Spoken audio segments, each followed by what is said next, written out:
नमस्कार स्टूडेंट, मैं doctor Archana Singh, that प्रवक्ता, जिला शिक्षा एवं प्रशिक्षण संस्थान फिरोज़ाबाद। मैं आज के ऑनलाइन क्लास में कला शिक्षण विषय के अंतर्गत पाक व मृत्तिका का अतीत विषय पर अपने विचारों के द्वारा आप लोगों को इसके बारे में बताऊंगी। पाक व मृत्तिका यानी पकी हुई मिट्टी के कला के द्वारा जो कलाकृतियाँ, मूर्तियाँ आदि बनाई जाती हैं, जिसे आज हम टेराकोटा के नाम से जानते हैं। टेराकोटा नाम तो सभी लोगों ने सुना होगा। मेरे विचार से बहुत लोगों को तो इसको बनाने की प्रक्रिया से भी अवगत होंगे, लेकिन क्या आप जानते हैं कि ये कला कब से आई और भारत में कब से शुरू हुई? तो चलिए हम स्टार्ट करते हैं। पाक व मृत्तिका यानी कि टेराकोटा से निर्मित मूर्तियों के जीवन की कहानी, जो अत्यंत प्राचीन एवं लोकप्रिय मानव सभ्यता के आरंभ से और अभी के समसामयिक समय में भी इसकी लोकप्रियता कम नहीं हुई है, बल्कि और भी विस्तृत एवं प्रसिद्ध हो गई है। तो पाक व मृत्तिका का अतीत यानी टेराकोटा का अतीत, जैसा कि हम लोगों ने इतिहास में पढ़ाई होगा कि कब से स्टार्ट हुआ था, मानव सभ्यता कब से स्टार्ट हुआ था और कहाँ तक चला था। तो प्राचीन काल से ही भारत में विभिन्न प्रकार की मूर्तियों के निर्माण की कला प्रचलित है। विभिन्न प्रकार आकार की मूर्तियाँ विभिन्न कालों को इंगित करती हैं, क्योंकि सभ्यता के विकास के साथ साथ इन मूर्तियों के आकार, प्रकार और निर्माण शैली पे भी प्रभाव पड़ता गया। गीली मिट्टी से बनाई हुई तथा आग में पकाई हुई मूर्तियाँ और खिलौनों के निर्माण की परंपरा भी हमारी सभ्यता में बहुत पुरानी है, जिसे आज हम पाक व मृत्तिका यानी टेराकोटा कहते हैं।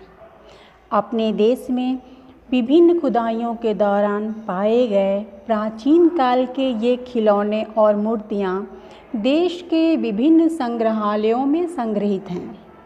यहाँ यह कहना गलत ना होगा कि ये खिलौने और मूर्तियाँ अपने आप में समूचे इतिहास को समेटे हुए हैं। इन मूर्तियों को देखने मात्र से ही यह प्रतीत होता है कि मूर्ति निर्माण की यह कला प्राचीन काल में ही काफ़ी उन्नत और विकसित है। आधुनिक काल में या वर्तमान समय में मिट्टी के खिलौनों और मूर्तियों के निर्माण की कला ने काफ़ी विकास किया है, या हम यूँ कह सकते हैं कि इस कला ने एक उद्योग का रूप धारण कर लिया है। अब तो इन खिलौनों और मूर्तियों ने हमारे बैठक कक्ष, जिसे हम ड्राइंग रूम बोलते हैं, बैठक कक्ष में भी अपनी जगह बना ली है। संसार में मिट्टी के खिलौने और मूर्तियां बनाने की परंपरा अत्यधिक प्राचीन है। इसका उद्भव नवपाषाण युग अर्थात 1000 वर्ष पूर्व से माना जाता है, परंतु भारत में इसको बनाने की परंपरा सिंधु सभ्यता अर्थात 3000 से लेकर या 1800 ईस्वी पूर्व से मानी जाती है, ऐसा पुरातत्वविदों का मानना है। अब हम बात करते हैं सिंधु घाटी सभ्यता, जहाँ से ये हमारी कला यानी टेराकोटा की कला विकसित और पुष्पित एवं पल्लवित हुई। सिंधु सभ्यता यानी सिंधु घाटी की सभ्यता के दो प्रमुख नगर, जिसे हम मोहनजोदड़ो और हड़प्पा के नाम से जानते हैं, तो इनमें की गई खुदाई से सैकड़ों नारी पक्व मूर्तियाँ, टेराकोटा की हजारों नारी की यानी महिला की मूर्तियाँ पाई गई हैं, जिसे विद्वानों ने मातृ देवी की मूर्तियाँ माना है। उनकी जिसकी वो लोग कुल देवी के रूप में पूजा भी करते थे। विद्वानों का मत है कि इन मूर्तियों का प्रयोग धार्मिक अनुष्ठानों और पूजा पाठ के लिए किया जाता रहा होगा। इन्हीं मूर्तियों के आधार पर हम सैंधव सभ्यता के लोगों को मातृ पूजक समझते हैं। मोहनजोदड़ो में एक द्विमुख यानी दो मुख वाले देवता का पक्व मृत्तिका के साथ साथ अनेक देवी देवताओं, उपासिकाओं, देवदासियों तथा बलि पशुओं आदि की मूर्तियां भी मिली हैं।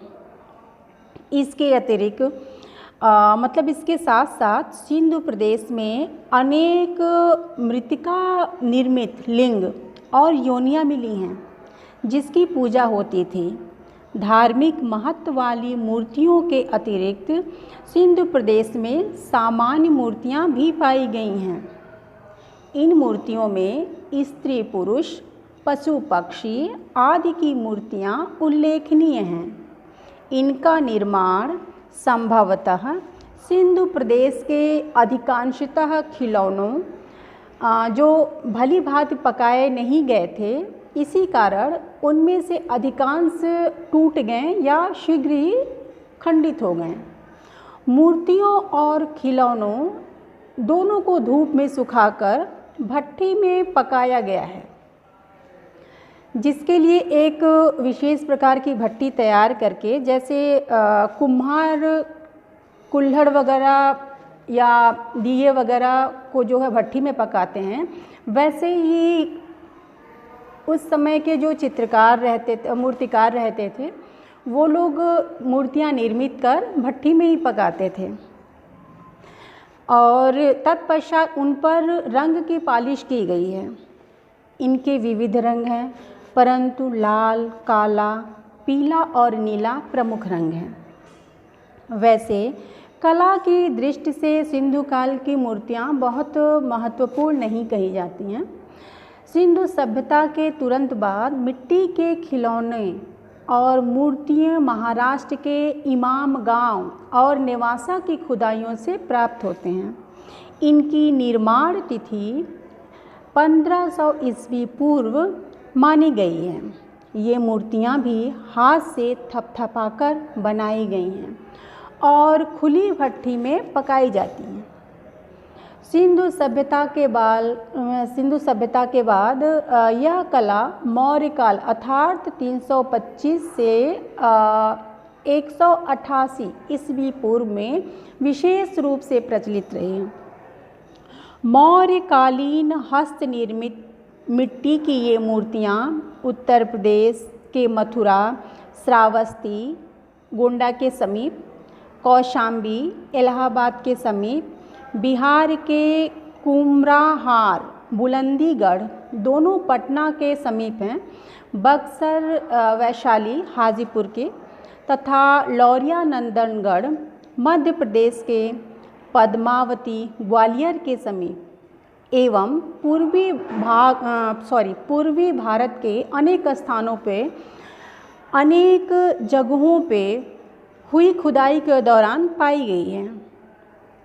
इस काल की हाथ से बनाई हुई मिट्टी की अनेक मूर्तियां पटना के राजकीय संग्रहालय में सुरक्षित हैं।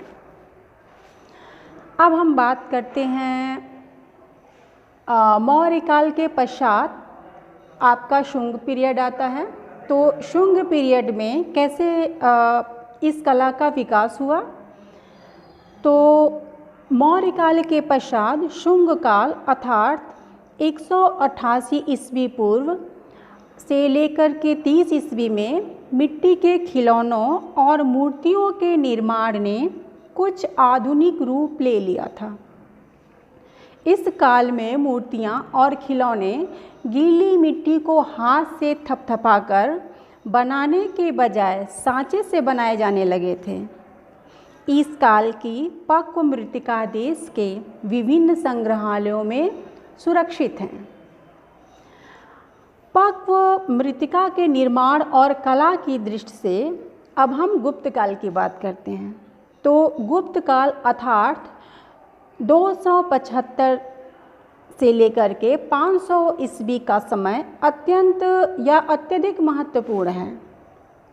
इतिहासकारों और पुरातत्वविदों का कहना है कि इस काल का निर्माण इनका निर्माण इस काल से पहले भी हुआ था, किंतु जो सौंदर्य और कला गुप्तकालीन मृत्तिका में है वह अन्यत्र कहीं दिखाई नहीं देता है और बहुत ही दुर्लभ है।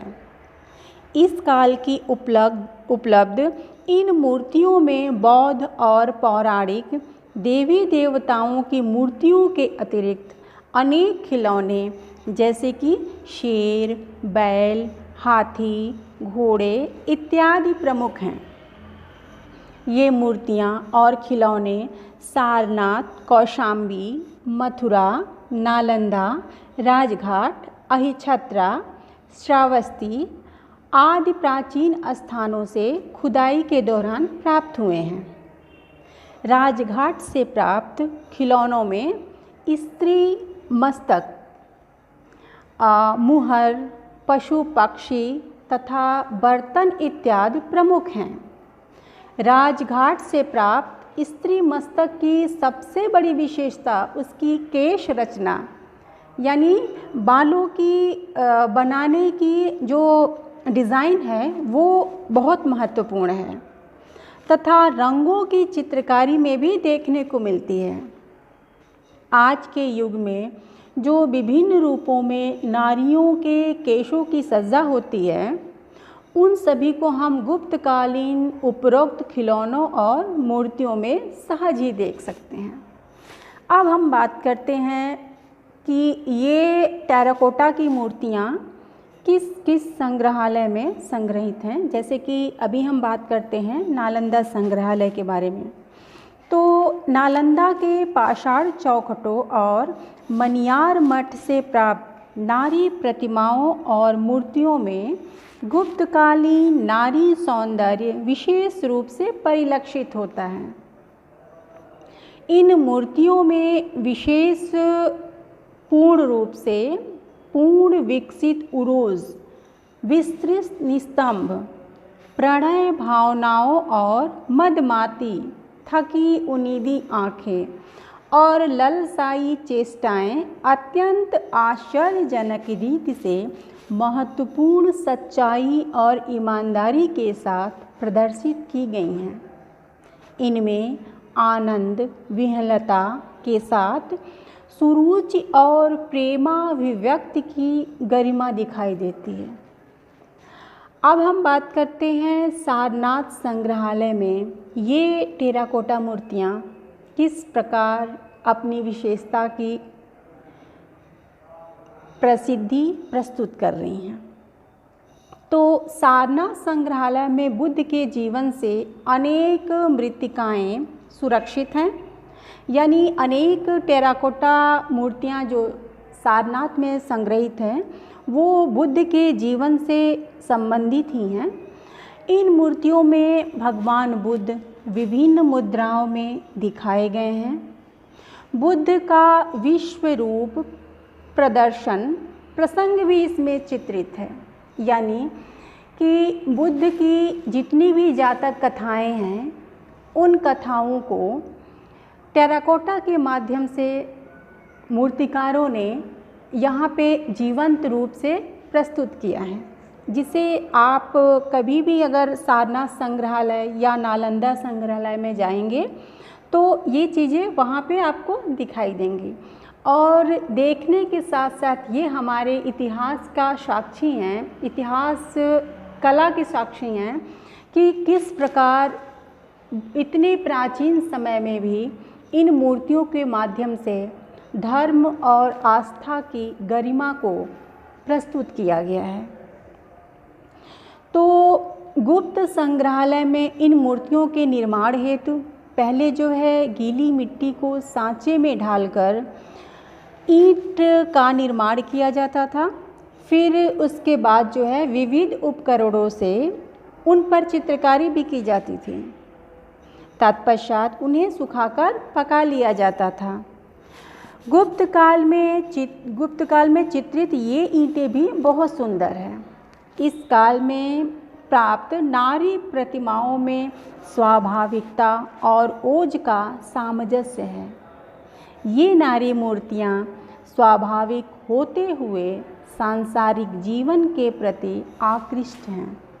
अतः यहाँ यह कहना उपयुक्त होगा कि गुप्त काल में पक्व मृत्तिका यानी टेराकोटा के निर्माण की कला उन्नत पे थी और गुप्तकालीन कलाकारों के हाथ कुशल और पारंगत थे। तो अभी तक आप लोगों ने जाना कि किस प्रकार एक मिट्टी की कला पूरे भारतवर्ष में विख्यात हुई और विभिन्न राजाओं के आश्रय में कहिए या फिर जो है संपूर्ण देश की लोकप्रियता के बारे में कहिए या लोगों की जिज्ञासा के बारे में कहिए, तो मूर्तिकारों ने किस प्रकार धर्म और आस्था को प्रकट करने के लिए मिट्टी का माध्यम बनाया और जो अभी तक उन चीज़ों को संग्रहित और सुरक्षित रखे हुए हैं, जिसे हम विभिन्न संग्रहालयों में देख सकते हैं। तो कला जो किसी भी रूप, किसी भी माध्यम की कला हो, तो कला शुरुआत से ही लेकर के और अभी तक के, जब से मानव सभ्यता का जन्म हुआ तभी से लेकर के और अब इस समय तक जो है अपने विचारों को, धर्म को, आस्था को प्रकट करने का माध्यम रही है और ऐसा भी कह सकते हैं कि अपनी अभिव्यक्ति को भी प्रकट करने का माध्यम रही है। तो माध्यम चाहे कोई भी हो, लेकिन चित्रकार या मूर्तिकार विविध समय में अनेक रूपों के द्वारा अपनी भावनाओं की अभिव्यंजना को साकार करने में कभी पीछे नहीं रहा है। तो इससे हम लोग ये आज जाने कि कैसे एक टेराकोटा यानी मिट्टी का माध्यम बना करके कला को प्रस्तुत किया गया या धर्म को प्रस्तुत किया गया। तो आज तक के वीडियो में मैंने जितने भी चित्रकारों के बारे में या किसी विशेष कला के बारे में बात की है, तो इन्हीं सारी चीज़ों को मैं प्रेजेंट करती हूँ यानी प्रस्तुत करती हूँ। तो आगे भी मैं ऐसा ही आप लोगों को नए नए वीडियो बना करके नए नए कलाओं के द्वारा आप लोग को अवगत कराऊंगी। तो आज तक के लिए धन्यवाद।